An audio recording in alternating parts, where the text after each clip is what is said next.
ವಿವರ. ಮಾರ್ಚ್ 25ರಂದು ಲೋಕಸಭಾ ಚುನಾವಣೆ ನಡೆಯಲಿದ್ದು ಎಲ್ಲೆಲ್ಲೂ ಬಿಗಿ ಬಂದೋಬಸ್ತ್ ನಿಯೋಜಿಸಬೇಕೆಂದು ಚುನಾವಣಾ ಆಯೋಗ ಪ್ರಕಟಿಸಿದೆ. ರಾಷ್ಟ್ರ ಮಟ್ಟದಲ್ಲಿ ನಡೆಯಲಿರುವ ಚುನಾವಣೆಯು 3 ಹಂತದಲ್ಲಿ ನಡೆಯಲಿದೆ ಎಂದು ಆಯೋಗವು ತಿಳಿಸಿದೆ.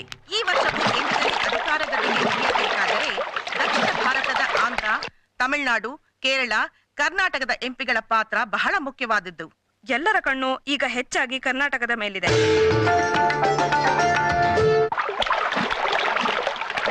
ಅಣ್ಣ, ಠಾಕ್ರೆ ಸಾಹೇಬ್ರಿಂದ ಫೋನು.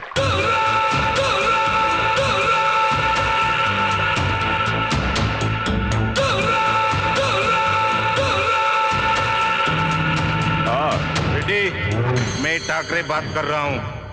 टीवी में न्यूज देखा क्या? इस बार साउथ इंडिया चुनाव में हमारा आदमी जीतना है. आपको कितना बेटी होना अभी ले लो. इस बार चुनाव में हमारा आदमी जीतना है, समझे? काम तो हो जाएगा. That's not a problem. हमारा सब आदमी अंदर है, उनको बाहर निकालना है. बहुत लफड़ा है, जरा पैसा ज्यादा लगेगा. ರೆಡ್ಡಿ, ದುಡ್ಡಿನ ಬಗ್ಗೆ ಆಲೋಚನೆ ಮಾಡಬೇಡ. ಎಷ್ಟು ದುಡ್ಡು ಬೇಕಾದ್ರೂ ನಾನು ಕೊಡ್ತೀನಿ. ನನ್ನ ಕೆಲಸ ಆಗ್ಬೇಕು. 25 crores? 50? 75? Bus bus. ಸೌತ್ ಇಂಡಿಯಾದಲ್ಲಿ ಗೆಲ್ಲೋದು ನನಗೇನು ದೊಡ್ಡ ವಿಷಯ ಅಲ್ಲ. ಆದ್ರೆ ಕರ್ನಾಟಕದಲ್ಲಿ ಮಾತ್ರ ಸ್ವಲ್ಪ ಕಷ್ಟ. ಯಾಕೆಂದ್ರೆ ಕರ್ನಾಟಕದ ಪಾಲಿಟಿಕ್ಸ್ ಬಹುತ್ ಖತರ್ನಾಕ್ ಹೈ. ಅದಕ್ಕೆ ನೀನು ಮೊದಲು ಕರ್ನಾಟಕಕ್ಕೆ ಹೋಗಿ ಅಲ್ಲಿನ ಅಲ್ಟ್ರಾವರ್ಸ್ನ ಮೀಟ್ ಮಾಡು. ನೀನು ಬೆಂಗಳೂರು ರೀಚ್ ಆದ್ಮೇಲೆ ಕ್ಷಣಕ್ಕೂ ಅಲ್ಲಿ ಏನೇನು ನಡೀತದೆ ನನಗೆ ಮೆಸೇಜ್ ಬರ್ತಾ ಇರಬೇಕು. ಓಕೆ.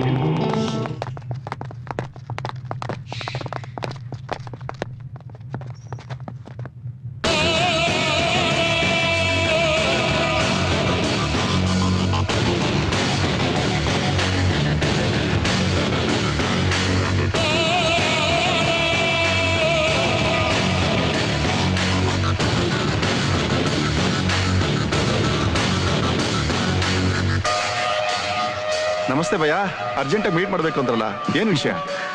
ಮಾಮೂಲಿ ಅಂಡರ್ವರ್ಲ್ಡ್ ಪ್ರಾಬ್ಲಮ್. ಠಾಕ್ರೆ ಸಾಬ್ ಫೋನ್ ಮಾಡಿದ್ರು. MP ಎಲೆಕ್ಷನ್ ಸ್ಟಾರ್ಟ್ ಆಯ್ತಲ್ಲ, ಅದಕ್ಕೆ ಈ ಸಾರಿನು ಸೌತ್ ಇಂಡಿಯಾದಲ್ಲೆಲ್ಲ ಅವ್ರ ಕಡೆ MP ಅವರೇ ಗೆಲ್ಬೇಕಂತೆ.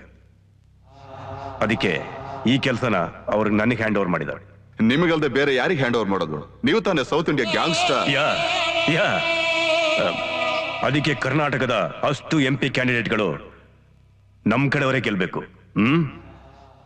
ಎಲ್ಲ ಏರಿಯಾ ಹುಡುಗರನ್ನು ಕರೆಸಿ